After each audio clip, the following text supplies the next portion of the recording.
Megan Foster never expected the sentence that would change her marriage to sound so calm. "The freeloading ends today," Luke said. He did not raise his voice. He did not look angry. He said it the same way he talked about new policies at work or changes to his team, like it was reasonable, like it was logical, like it was already decided. They were standing in the kitchen of their Chicago apartment, the place Megan had turned into a home for 6 years.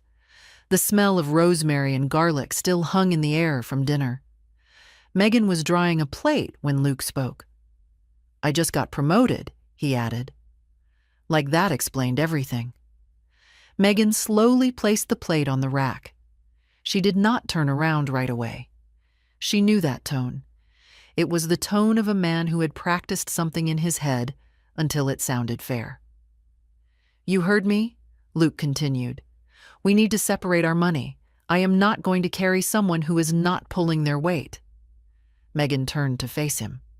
6 years of marriage. 6 years of shared bills, shared mornings, shared dreams, reduced to one word. Freeloader. She looked at Luke. His expensive new suit. His polished shoes. The confidence that came with a higher title and a bigger paycheck. "What do you mean?" she asked quietly. "I mean, we need financial independence," Luke said. "My money should be my money. Your money should be yours. We split expenses. We keep things fair." "Fair." Megan nodded once. "Okay," she said. Luke blinked.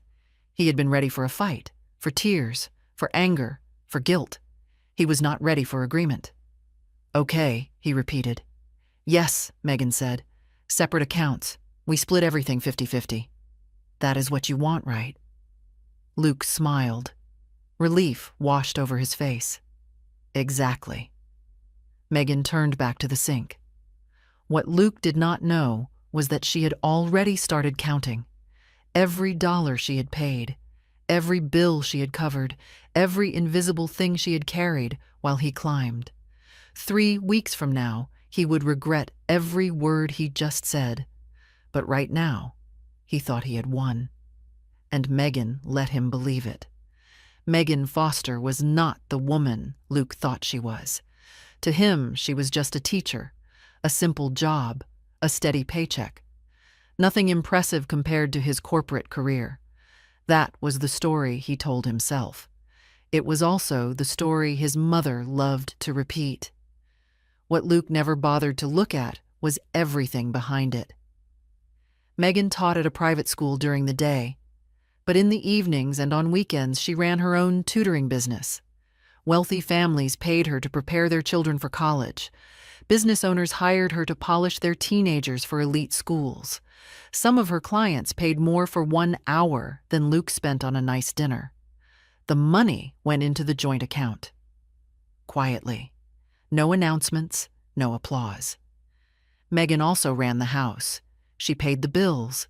She tracked subscriptions. She booked doctor appointments. She handled repairs when something broke. She made sure groceries appeared in the fridge and clean clothes appeared in the closet.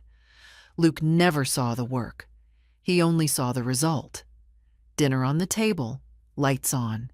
His suits cleaned. His social calendar organized.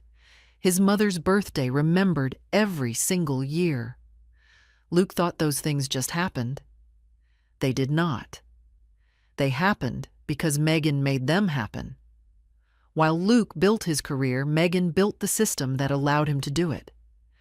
She absorbed stress so he could focus. She spent money so he would not have to think about it. But when people stop seeing the system, they start thinking the system is free. That was how Luke came to believe his life ran on his salary alone.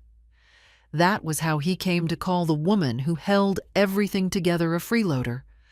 And Megan was about to let him discover how wrong he was. Luke did not come up with the idea of separating money on his own. It was planted.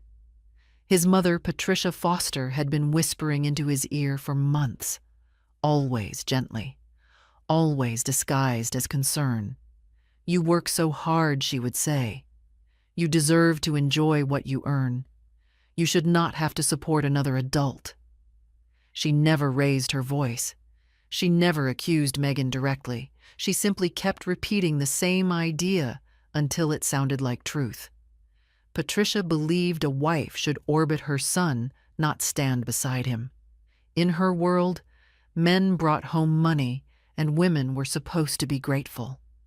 When Megan paid for things, it made Patricia uncomfortable. It did not fit the picture she wanted.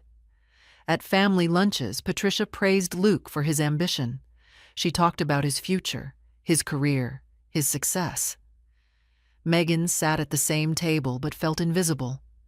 When Luke got his promotion, Patricia was thrilled. To her, it was proof that he no longer needed to depend on anyone. "This is your moment," she told him. "Now you can finally take control of your life." Control was the word that stuck. By the time Luke walked into that kitchen and told Megan the freeloading ends today, he believed he was doing something brave. He believed he was standing up for himself. What he did not understand was that he was standing on the very person who had been holding him up all along. And when that support disappeared, everything was going to start falling. 2 days later, Megan and Luke sat side by side at the downtown bank. The building was quiet and polished. Soft lighting, clean desks, the kind of place designed to make money feel safe. A woman named Jennifer greeted them with a professional smile. She was in her 50s and had the calm voice of someone who had seen many couples arrive in moments like this. "So you would like to separate your joint account into 2 individual accounts," she said. "Yes," Luke answered immediately. Megan did not rush. She simply nodded. Jennifer typed for a moment, then looked up. "How would you like to divide the current balance?" Luke turned to Megan. He expected her to hesitate, to suggest something generous, to step back the way she always did. Half, Megan said. Luke froze. Half, he repeated. 50-50, Megan said evenly. "That is what fair means." There was a brief silence. Jennifer waited. Luke glanced at the screen as if the numbers might change. "Fine," he said. Half. Papers were printed. Forms were signed. Their shared account was about to become history. Jennifer explained how the money would be transferred, how new cards would arrive, how future deposits would go into their separate accounts, and household expenses, Jennifer added. How would those be handled? "We split them," Luke said. 50-50. Megan reached into her bag and pulled out her phone. "Then we should track them." "Track them?" Luke asked. "A shared spreadsheet," Megan replied. "Every grocery run, every household item, every bill. We record it and settle at the end of the month." Luke hesitated. This was not the kind of independence he had imagined. But he nodded. Megan created the file right there. Date, item, cost, who paid. She shared it with Luke. "A fresh start," she said. Luke smiled, but something in his eyes had shifted. For the first time, he was beginning to sense that what he had started was not a victory. It was a test, and he had no idea how badly he was going to fail it. The changes began quietly. Megan did not announce anything. She did not argue. She simply stopped doing what she had always done. On the first night, she cooked dinner for herself and left Luke a note that said there was pasta in the pot if he wanted some. Luke stared at the kitchen in confusion. He was used to plates appearing in front of him, used to meals being warm and ready. He served himself. He could not find the sauce. He reheated it even though it was already hot. The next morning, Megan made coffee only for herself. Luke poured instant coffee into his mug and frowned at the taste. Groceries were another shock. Megan bought what she needed: vegetables, simple meals, healthy portions. Luke went shopping on his own and came back with frozen food and random items that did not go together. By the end of the week, he had spent more on food than Megan had all month. The spreadsheet filled quickly: paper towels, soap, cleaning supplies, snacks, bottled drinks. Luke had never noticed how many small things kept a home running. Now he was paying for all of them. He also had to clean. When he tried to wash clothes, he mixed everything together. White shirts turned gray. He stared at the machine as if it had betrayed him. "I did not know you had to separate them," he said. Megan did not smile. "I have been doing it for 6 years," she replied. Luke grew tired, irritated, restless. Not because Megan was cruel, but because for the first time in his adult life he was responsible for himself, and responsibility was heavier than he ever imagined. 3 weeks after the bank visit, Luke reminded Megan that his sister was coming for dinner. Lydia and her husband were driving in from the suburbs on Sunday afternoon. They always ate at 5. They always expected a proper meal. "You know how Lydia likes things," Luke said. "Dinner needs to be ready on time." Megan did not look up from her laptop. "I am not cooking." Luke stared at her. "What do you mean you are not cooking?" "Your guests. Your money. Your responsibility," Megan said. "This is ridiculous," Luke replied. "You have always cooked," before Megan said calmly. "Now we have separate finances." Luke did not argue. He went to the store that evening for the first time in years. He was gone for hours. When he came back, he looked exhausted and confused. The bags were filled with random food: cold cuts, bread, a pie that was already dented. "How did you do this every week?" he asked. Megan simply shrugged. On Sunday at 5, Lydia walked in and immediately wrinkled her nose. "Where is the roast?" she asked. "I do not smell anything cooking." "We are doing something simple," Luke said. Lydia looked at the table. "Plastic containers, store bread, no hot food." "What is this?" she demanded. Megan was sitting in the living room reading. Luke swallowed. "Megan and I have separate finances now. She is not cooking anymore." Lydia turned to Megan. "What happened?" Luke explained everything: the promotion, the freeloading comment, the 50-50 split. When he finished, Lydia laughed. Not kindly. "You and Mom told the woman who runs your entire life that she was a burden." Luke stayed silent. "That is insane," Lydia said. "David, we are leaving." She leaned down and kissed Megan on the cheek. "You deserve better." Luke stood in the middle of the room, staring at the food he could not even prepare. For the first time, he saw how alone he had made himself. After Lydia left, Megan walked to her desk and brought back a folder. She placed it on the table between them.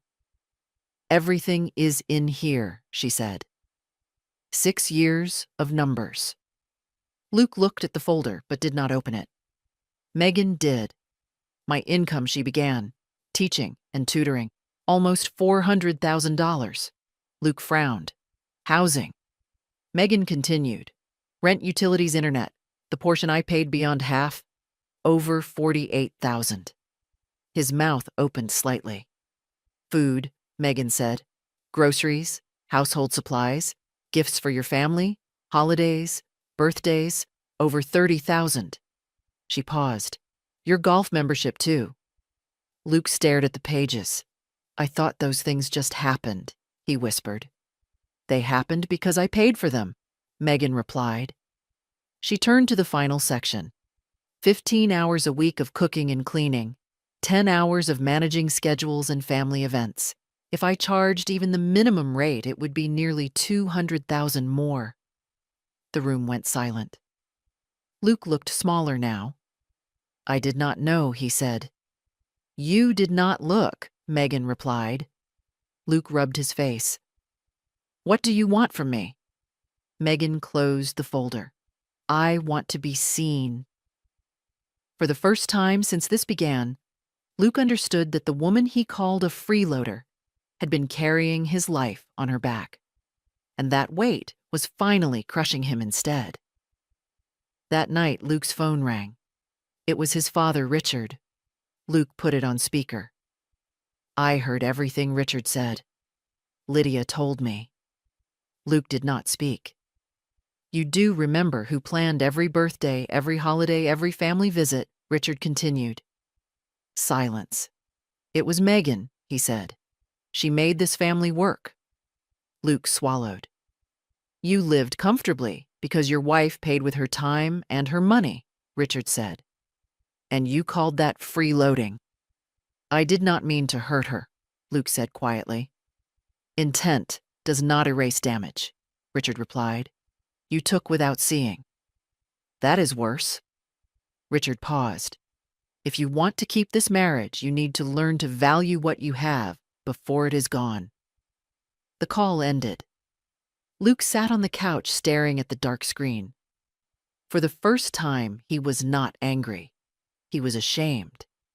Luke did not suddenly become a better man. He became a confused one. The next week he tried to do things Megan had always done. He washed clothes and ruined half of them. He vacuumed and broke the machine. He cooked eggs and burned them into the pan. I do not know how you did all of this, he said one night. Megan answered without emotion. I had no choice. Luke began to feel the weight of his own life. Grocery lists, cleaning schedules, bills, work. Nothing felt simple anymore. He came home tired in a way he never had before. Not tired from meetings, tired from existing. One evening, he sat down at the table and stared at the spreadsheet. This is all of it, he asked. Yes, Megan said. He closed the laptop slowly. I thought I was carrying everything he said. But I was not carrying anything. Megan did not respond. Luke started writing a list, 3 pages long. Things Megan had done, things he had never noticed. He handed it to her the next morning. I was wrong, he said. I was blind. Megan looked at the pages. She did not forgive him, not yet. But for the first time, Luke was finally learning what partnership actually meant. 6 months passed. The house did not magically become perfect. But Luke was different. He made his own grocery lists now. He learned which vegetables lasted and which spoiled fast. He cooked simple meals that slowly became better. He washed clothes in separate loads. He cleaned without being asked. Megan no longer reminded him. She also no longer carried him. Luke felt the difference every day. The effort it took to keep a life running. The quiet work that had once been invisible to him. One evening, he sat down and sighed. I do not understand how you did this while also working full-time, he said. Because someone had to, Megan replied. Luke nodded. For the first time in his life, he respected the weight Megan had carried. Not as an idea, but as something he could finally feel. Patricia came over one Sunday afternoon. She did not arrive with her usual confidence. She sat across from Megan and folded her hands. I was wrong, she said. I judged you without knowing anything. Megan waited. I told Luke things I should not have said, Patricia continued. I made you sound small. Megan met her eyes. You did. Patricia swallowed. I am sorry. It was not loud. It was not dramatic. But it was real. Megan nodded once. Thank you for saying that, she replied. Luke watched quietly. For the first time, his mother was not in control of the story. Megan was. Luke stood in the kitchen one morning making coffee the right way. Megan watched him for a moment before speaking. They had not gone back to a joint account yet. They had not erased what happened, but they had rebuilt something better. I got offered another promotion, Luke said. Megan looked up. I did not say yes yet, he added. I wanted to talk to you first. That was new? I do not want success if it costs us again, Luke said. Megan stepped closer. I was never against your ambition, she said. I was against being invisible. Luke nodded. We can hire help. We can adjust schedules. We can share the load. That is what partnership means, Megan replied.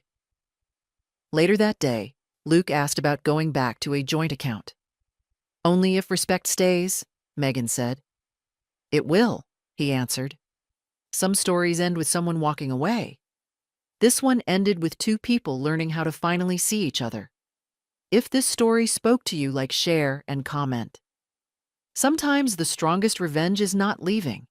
It is refusing to be invisible ever again.